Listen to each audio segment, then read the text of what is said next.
Hi, let's watch this quick video on interpreting circle graphs. So I am going to show you two main strategies for being able to find the number of the items inside a circle graph. And one of them is using percentages and one of them is using proportions.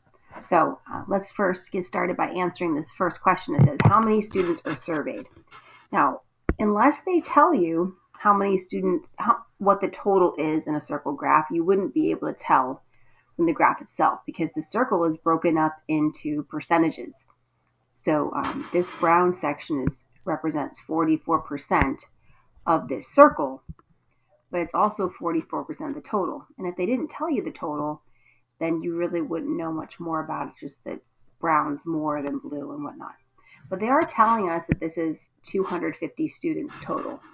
So I can use that information then to answer the next couple questions. So we're going to look at this in two ways. How many students fall into each category?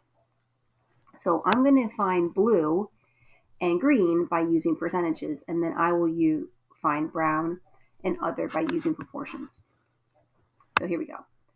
So if I know that 16%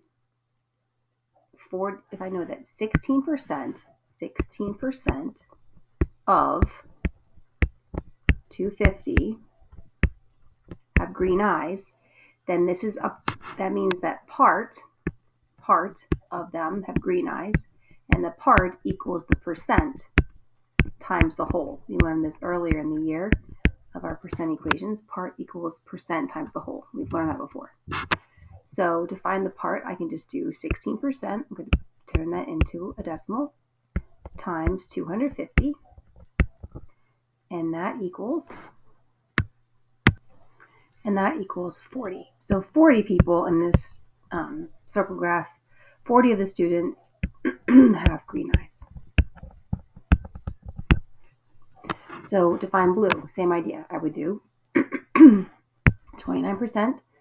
So 29% of 250. So I'm going to do 0.29 times 250, and that comes to 72.5 students. We know it can't be 72.5 students. So we're going to say it's about 73 students because you can't have half a student. Or you could say about 72, either one, it's fine. All right, so that's how you would use percentages. Now here's how you would use proportions. Okay, I know that percent over 100 equals part over whole.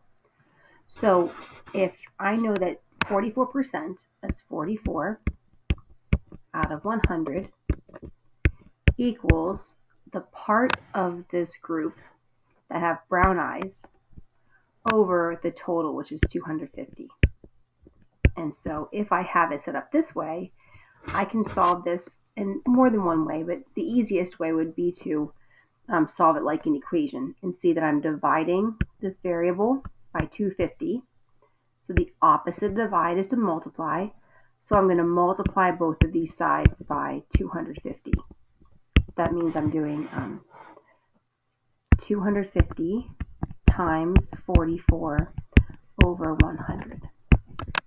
And that equals, so that means that, let me fix this then. So that's, when I solve that, I get 110. So I just clear everything out though. So in other words, 44 over 100, or 44%, is the same as 110 over 250. So let's try the other. Okay, so the other one says other here, like gray eyes and purple eyes or red eyes or whatever other eyes you'd have. The other, that's 11%, 11 out of 100, which equals the other. I'm going to use T for other.